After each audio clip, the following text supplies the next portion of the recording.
Hello everyone, welcome to exam Tak. दोस्तों, इस video में मैं आप लोगों के साथ जून मंथ के करंट अफेयर को डिस्कस करने वाला हूं, जो कि दो पार्ट में विभाजित होगा। आज हम लोग पार्ट 1 को डिस्कस करेंगे। ये सारे प्रश्न एमसीक्यू फॉर्मेट में होंगे। दोस्तों, अब तक आपने अगर हमारा यूट्यूब चैनल एग्ज़ाम तक को सब्सक्राइब नहीं किया है तो अभी सब्सक्राइब करें। चलिए शुरू करते हैं। हाल ही में जापान का फुकुओका ग्रैंड पुरस्कार से किसे सम्मानित किया गया? तो हाल ही में वरिष्ठ पत्रकार पी साईनाथ को वर्ष 2021 के जापान के प्रतिष्ठित ग्रैंड फुकुओका पुरस्कार से सम्मानित किया गया है। बता दें कि साईनाथ के साथ दो अन्य लोगों को भी फुकुओका पुरस्कार दिया गया है। 3 अलग अलग श्रेणियों में दिए जाने वाले इस पुरस्कार में ग्रैंड पुरस्कार साईनाथ को दिया गया। वहीं अकादमिक पुरस्कार जापान के इतिहासकार किशिमोतो मिया और कला संस्कृति के लिए थाईलैंड के लेखक और फिल्म निर्माता प्रबधा यूं को सम्मानित किया गया। पी साईनाथ के पहले संगीतकार ए आर रहमान और भारतीय इतिहासकार रामचंद्र गुहा को भी इस पुरस्कार से सम्मानित किया जा चुका है। वहीं पी साईनाथ को 2007 में रमन मैग्सेसे पुरस्कार से भी सम्मानित किया जा चुका है। तो इसका राइट आंसर होगा पी साईनाथ। हाल ही में किस राज्य का रामगढ़ विषधारी अभयारण्य भारत का 52वां बाघ अभयारण्य बन गया है? तो हाल ही में राजस्थान का रामगढ़ विषधारी अभयारण्य भारत का 52वां बाघ अभयारण्य बन गया है और ये राजस्थान का चौथा टाइगर रिजर्व होगा। राजस्थान के 3 अन्य टाइगर रिजर्व में सवाई माधोपुर स्थित रणथंभौर टाइगर रिजर्व, अलवर स्थित सरिस्का शेर अभयारण्य और कोटा स्थित मुकुंदरा हिल्स टाइगर रिजर्व शामिल है। इसके अलावा अन्य संरक्षित क्षेत्र में desert national park, Keoladeo national park, Sajjangarh national park और राष्ट्रीय चंबल अभयारण्य, जो कि राजस्थान, मध्य प्रदेश और उत्तर प्रदेश के ट्राई जंक्शन पर स्थित है। राजस्थान के राज्यपाल कलराज मिश्र और मुख्यमंत्री अशोक गहलोत। तो रामगढ़ विषधारी अभयारण्य राजस्थान। हाल ही में किस अंतरिक्ष एजेंसी ने पहले विकलांग अंतरिक्ष यात्री को नियुक्त करने का निर्णय लिया है? तो यूरोपियन स्पेस एजेंसी दुनिया के पहले शारीरिक रूप से अक्षम अंतरिक्ष यात्री को नियुक्त कर लॉन्च करेगी और ईएसए पैरा एस्ट्रोनॉट के लिए तकनीक विकसित कर रहा है और इसके माध्यम से दुनिया को संदेश देना चाहता है कि अंतरिक्ष सभी के लिए है। Space is for everyone. वहीं अमेजन के संस्थापक जेफ बेजोस अपने ही रॉकेट से अंतरिक्ष में जाने वाले पहले व्यक्ति बन गए हैं। यूरोपियन स्पेस एजेंसी की स्थापना 1975 में हुई और इसका मुख्यालय पेरिस में। हाल ही में जारी वर्ष 2021 की रिपोर्ट के मुताबिक कौन सा शहर कामगारों के लिए दुनिया का सबसे महंगा शहर बना है? तो हाल ही में जारी रिपोर्ट के अनुसार तुर्कमेनिस्तान के अशगाबाद कामगारों के लिए दुनिया का सबसे महंगा शहर बना है। मर्सर कॉस्ट ऑफ लिविंग सर्वे के अनुसार इस शहर में बाहर से आए लोगों को दुनिया में सबसे ऊंची कीमत पर चीज़ों को यहाँ खरीदना पड़ता है, जिस कारण यह दुनिया का सबसे महंगा शहर बन गया है। इस सूची में हांगकांग दूसरा और लेबनान की राजधानी बेरूत को तीसरा स्थान मिला है। तो अशगाबाद कामगारों के लिए दुनिया का सबसे महंगा शहर बन गया है। किस देश ने हाल ही में टेलीविज़न पर जंक फूड के विज्ञापन दिखाने पर रोक लगा दी है? तो हाल ही में ब्रिटेन की सरकार ने बच्चों के सेहत को ध्यान में रखते हुए सुबह 5:30 बजे से रात 9 बजे तक टीवी आदि पर जंक फूड के विज्ञापन प्रसारित करने पर रोक लगा दी है, जो कि 2022 से लागू होंगे। इसका उद्देश्य वहाँ के बच्चों को हानिकारक भोजन से कम सामना हो। ब्रिटेन के प्रधानमंत्री बोरिस जॉनसन, राजधानी लंदन। संजय कोठारी के स्थान पर केंद्रीय सतर्कता आयुक्त कौन नियुक्त किए गए? हाल ही में सतर्कता आयुक्त सुरेश एन पटेल को केंद्रीय सतर्कता आयोग में सेंट्रल विजिलेंस कमिश्नर के तौर पर नियुक्त किया गया है और यह संजय कोठारी का स्थान लेंगे। सीवीसी की स्थापना 1964 में संथानम समिति की सिफारिश पर हुआ और यह 3 सदस्यीय समिति है, जिसमें एक अध्यक्ष होते हैं जो सेंट्रल विजिलेंस कमिश्नर कहलाते हैं और 2 सदस्य होते हैं जिन्हें विजिलेंस कमिश्नर कहा जाता है। तो सुरेश एन पटेल। दिल्ली खेल विश्वविद्यालय की पहली कुलपति कौन बनी है? तो भारत की पहली महिला ओलंपिक मेडल विजेता कर्णम मल्लेश्वरी को दिल्ली खेल विश्वविद्यालय का पहला कुलपति नियुक्त किया गया है और दिल्ली स्पोर्ट्स यूनिवर्सिटी में क्रिकेट, फुटबॉल, हॉकी के अलावा अन्य खेलों में भी ग्रेजुएशन से लेकर पीएचडी की डिग्री दी जाएगी। कर्नम मल्लेश्वरी ओलंपिक में मेडल जीतने वाली पहली भारतीय महिला खिलाड़ी हैं। वहीं दिल्ली के मुख्यमंत्री अरविंद केजरीवाल, उपराज्यपाल अनिल बैजल। और एक रिसेंट में एक न्यूज़ था कि दिल्ली पुलिस कमिश्नर राकेश अस्थाना को बनाया गया है। तो कर्नम मल्लेश्वरी DSU की पहली कुलपति बनी। हाल ही में जारी रिपोर्ट के मुताबिक कौन 100 साल में दुनिया के सबसे बड़े दानवीर बने? तो हाल ही में जारी हुरून रिपोर्ट और एडेलगी फाउंडेशन द्वारा तैयार दुनिया के 50 दानवीरों की सूची में जमशेदजी टाटा को पिछले 100 सालों में दुनिया का सबसे बड़ा दानवीर चुना गया है। उनके द्वारा स्थापित टाटा समूह ने सबसे ज़्यादा $102 अरब का दान दिया है। वहीं दूसरे नंबर पर Bill Gates and Melinda Gates हैं। तो 100 सालों में दुनिया के सबसे बड़े दानवीर जमशेदजी टाटा। हाल ही में किस राज्य में दुनिया का पहला आनुवंशिक रूप से संशोधित रबड़ प्लांट लगाया गया है? हाल ही में रबर बोर्ड के अध्यक्ष एवं कार्यकारी निदेशक KN राघवन द्वारा गुवाहाटी के बाहरी इलाके में दुनिया का पहला आनुवंशिक रूप से संशोधित रबड़ प्लांट लगाया गया है और इसे बनाने में केरल स्थित रबर रिसर्च इंस्टीट्यूट का योगदान रहा। केरल की राजधानी तिरुवनंतपुरम, राज्यपाल आरिफ मोहम्मद खान और मुख्यमंत्री पिनरई विजयन। हाल ही में किस क्रिकेट टीम ने वर्ल्ड टेस्ट चैंपियनशिप 2021 की पहली ट्रॉफी जीती है? तो हाल ही में न्यूजीलैंड की क्रिकेट टीम ने भारत को फाइनल मुकाबले में हराकर ICC वर्ल्ड टेस्ट चैंपियनशिप की पहली ट्रॉफी पर कब्जा किया है। तो वर्ल्ड टेस्ट चैंपियनशिप 2021 की पहली ट्रॉफी जीती है न्यूजीलैंड की क्रिकेट टीम ने। किस राज्य की सरकार ने हाल ही में युवाओं के लिए मुख्यमंत्री युवा उद्यमी योजना शुरू की है? तो बिहार सरकार ने युवाओं के लिए मुख्यमंत्री युवा उद्यमी योजना शुरू की है। इस योजना के तहत नया उद्योग लगाने के लिए अधिकतम 10 लाख रुपए की राशि दी जाएगी, जिसमें अधिकतम 5 लाख रुपए अनुदान के तौर पर और बाकी के 5 लाख रुपए ऋण के रूप में मिलेगा, जो 1% इंटरेस्ट पर उपलब्ध कराया जाएगा। इस योजना का उद्देश्य युवाओं को सक्षम एवं आत्मनिर्भर बनाना है। तो मुख्यमंत्री युवा उद्यमी योजना बिहार सरकार द्वारा लॉन्च किया गया है। और बिहार के राज्यपाल फागू चौहान, मुख्यमंत्री नीतीश कुमार। प्रतिवर्ष अंतर्राष्ट्रीय ओलंपिक दिवस कब मनाया जाता है? 23 जून को दुनिया भर में अंतर्राष्ट्रीय ओलंपिक दिवस हर साल मनाया जाता है, क्योंकि इसी दिन 1894 को ओलंपिक खेलों के पिता कहे जाने वाले पियरे डी काउटबिटन ने अंतर्राष्ट्रीय ओलंपिक समिति का गठन किया था। हालांकि ओलंपिक डे की शुरुआत 1948 से शुरू हुई है और इंटरनेशनल ओलंपिक के पहले अध्यक्ष डेमेट्रियोस विकेलास, वर्तमान में अध्यक्ष थॉमस बाक और हेडक्वार्टर इसका लुसाने, स्विट्जरलैंड। तो ओलंपिक इंटरनेशनल 23 जून। हाल ही में कौन इंडियन एयरफोर्स में शामिल होने वाली जम्मू कश्मीर की पहली महिला फाइटर पायलट बनी है? माविया सूदन जम्मू कश्मीर की भारतीय वायुसेना में शामिल होने वाली पहली महिला फाइटर पायलट बनी है। हाल ही में जारी वर्ष 2021 की वैश्विक शांति सूचकांक में भारत को कौन सा स्थान मिला है? तो हाल ही में जारी वैश्विक शांति सूचकांक के 15वें संस्करण में 163 देशों ने भाग लिया, जिसमें आइसलैंड को दुनिया का सबसे शांति प्रिय देश माना गया। वहीं भारत की रैंकिंग 135 रहा। इसके अलावा कुछ महत्वपूर्ण सूचकांक भी हम लोग देख लेंगे, जैसे वर्ल्ड प्रेस फ्रीडम इंडेक्स में भारत का रैंकिंग 142, वर्ल्ड हैप्पीनेस इंडेक्स में 139, वर्ल्ड पीस इंडेक्स में 135, सतत विकास लक्ष्य सूचकांक में 120, वहीं अंतर्राष्ट्रीय बौद्धिक संपदा सूचकांक में 40। तो वैश्विक शांति सूचकांक में भारत को 135वां स्थान प्राप्त हुआ है। ओलंपिक में हिस्सा लेने वाली पहली ट्रांसजेंडर एथलीट कौन बनी है? तो हाल ही में न्यूजीलैंड की वेटलिफ्टर लॉरेल हबर्ड ओलंपिक में हिस्सा लेने वाली पहली ट्रांसजेंडर एथलीट बन गई है। हबर्ड 2017 में वर्ल्ड चैंपियनशिप में सिल्वर और समोआ में आयोजित 2019 का प्रशांत क्षेत्रीय खेलों में गोल्ड जीता है।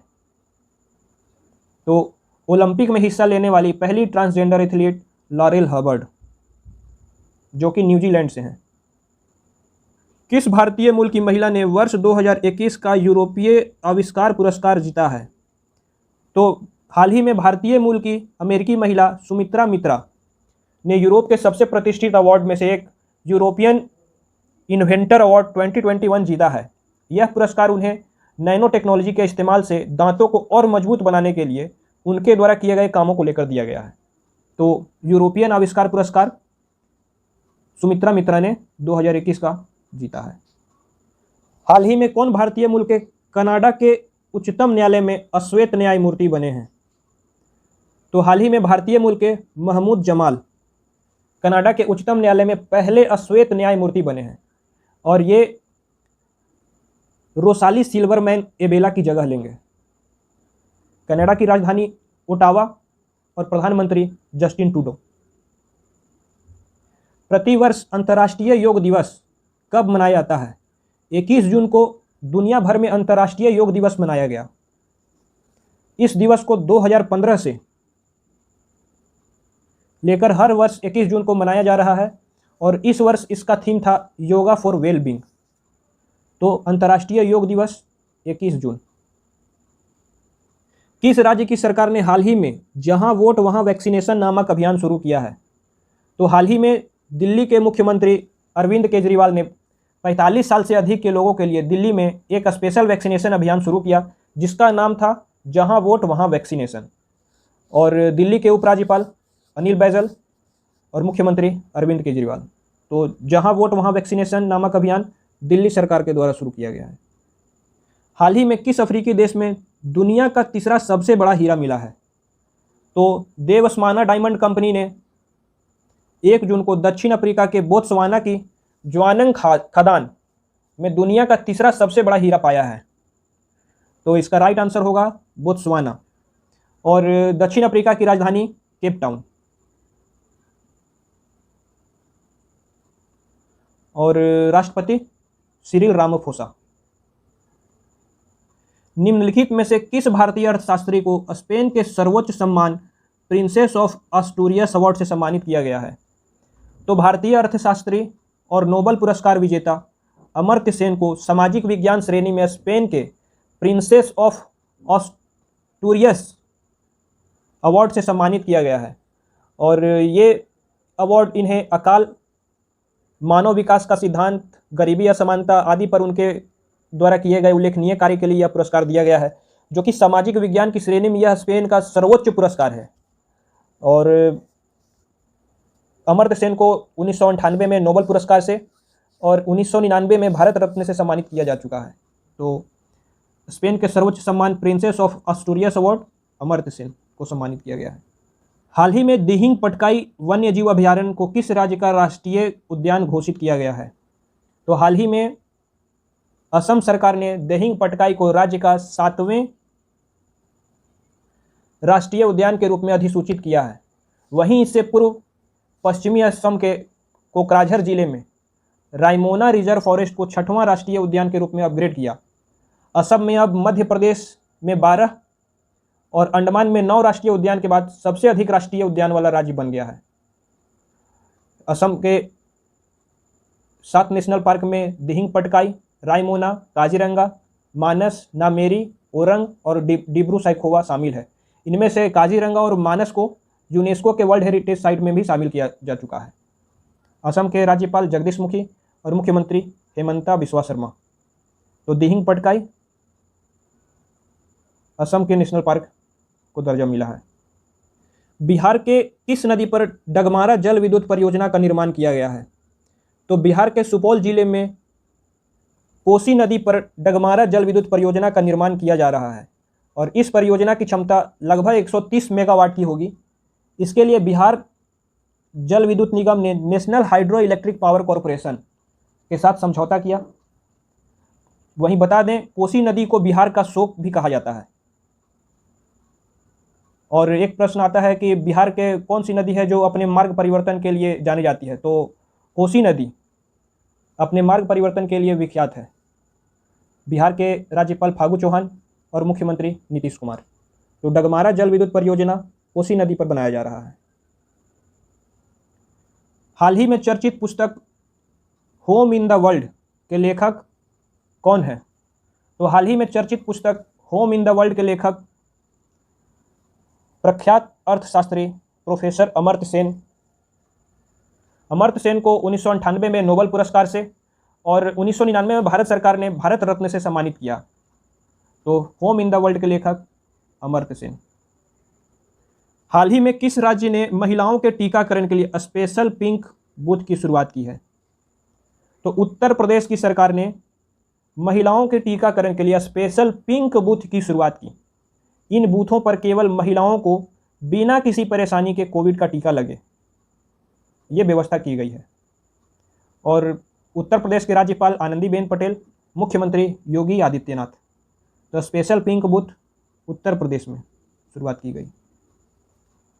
अनीमिया मुक्त भारत सूचकांक 2020-21 की रैंकिंग में किस राज्य को प्रथम स्थान प्राप्त हुआ? तो अनीमिया मुक्त भारत सूचकांक 2020-21 की राष्ट्रीय रैंकिंग में मध्य प्रदेश को प्रथम स्थान प्राप्त हुआ। वहीं उड़ीसा दूसरे नंबर पर और हिमाचल प्रदेश को तीसरा स्थान प्राप्त हुआ। तो अनीमिया मुक्त भारत सूचकांक 2020-21 की रैंकिंग में प्रथम स्थान पर मध्य प्रदेश रहा।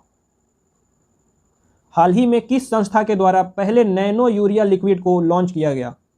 तो इफ्को ने दुनिया का पहला नैनो यूरिया लिक्विड लॉन्च किया और इसे नैनो टेक्नोलॉजी की मदद से विकसित किया गया, जिसमें फसलों की गुणवत्ता एवं उत्पादन में वृद्धि होगी। इफ्को के चेयरमैन बलविंदर सिंह नकई।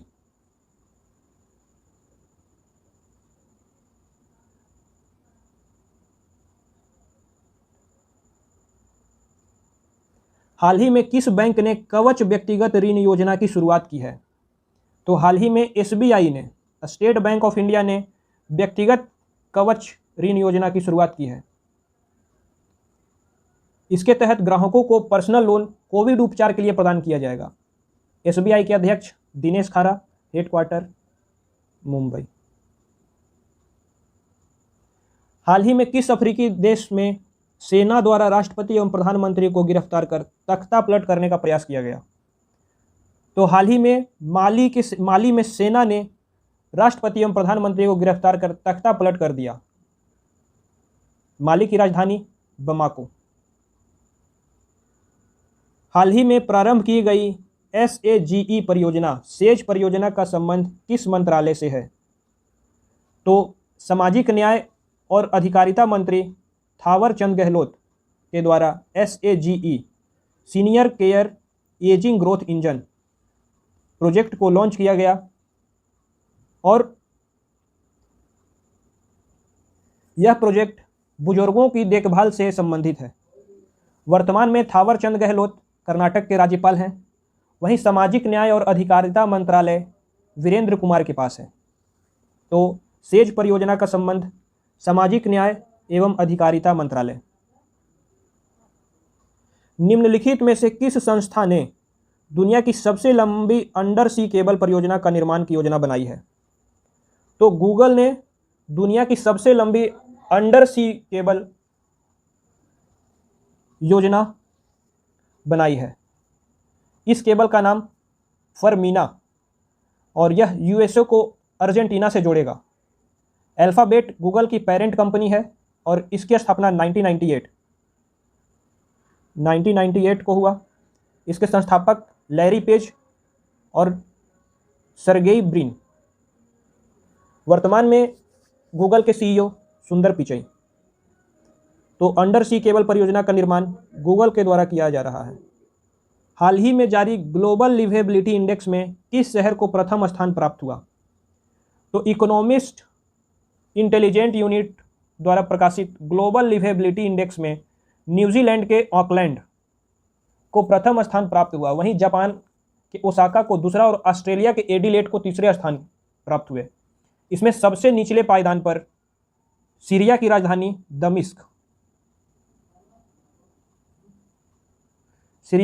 दमिश्क रहा। किस अंतरिक्ष एजेंसी ने शुक्र ग्रह पर अपना पहला ऑर्बिटर एनविजन भेजने की घोषणा की? तो यूरोपियन स्पेस एजेंसी ने शुक्र ग्रह का अध्ययन करने के लिए एनविजन नाम की अपनी प्रोब की घोषणा की। इजराइल के नए प्रधानमंत्री के रूप में किसे नियुक्त किया गया है? तो इजराइल के नए प्रधानमंत्री के रूप में नफ्ताली बेनेट को नियुक्त किया गया है। वहीं राष्ट्रपति के रूप में इसाक हर्जोग। इजराइल की राजधानी जेरूसलम। और इजराइल की संसद को नेसेट कहा जाता है। तो इजराइल के नए प्रधानमंत्री नफ्ताली बेनेट। फुटबॉल एसोसिएशन की पहली महिला अध्यक्ष के रूप में किसे चुना गया है? तो डेबी हेविट को फुटबॉल एसोसिएशन इंग्लैंड की पहली महिला अध्यक्ष के रूप में नियुक्त किया गया है। निम्नलिखित में से किस देश ने बिटकॉइन को अपने देश में वैध मुद्रा का दर्जा दिया है? तो एल सल्वाडोर अपने देश में बिटकॉइन को वैध मुद्रा का दर्जा देने वाला दुनिया का पहला देश बन गया है। अब यहां अमेरिकी डॉलर के साथ साथ बिटकॉइन में भी लेन देन और कीमतों का निर्धारण होगा। एल सल्वाडोर की राजधानी सैन सल्वाडोर और यहाँ के राष्ट्रपति नायब बुकेले।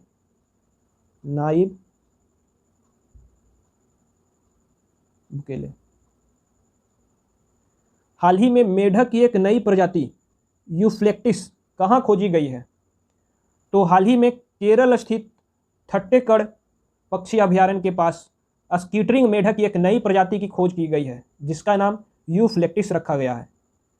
केरल की राजधानी तिरुवनंतपुरम। गवर्नर आरिफ मोहम्मद खान और मुख्यमंत्री पिनरई विजयन। तो गाइस, ये था जून मंथ का इंपॉर्टेंट करंट अफेयर। मिलते हैं इसके नेक्स्ट पार्ट में, तब तक के लिए धन्यवाद।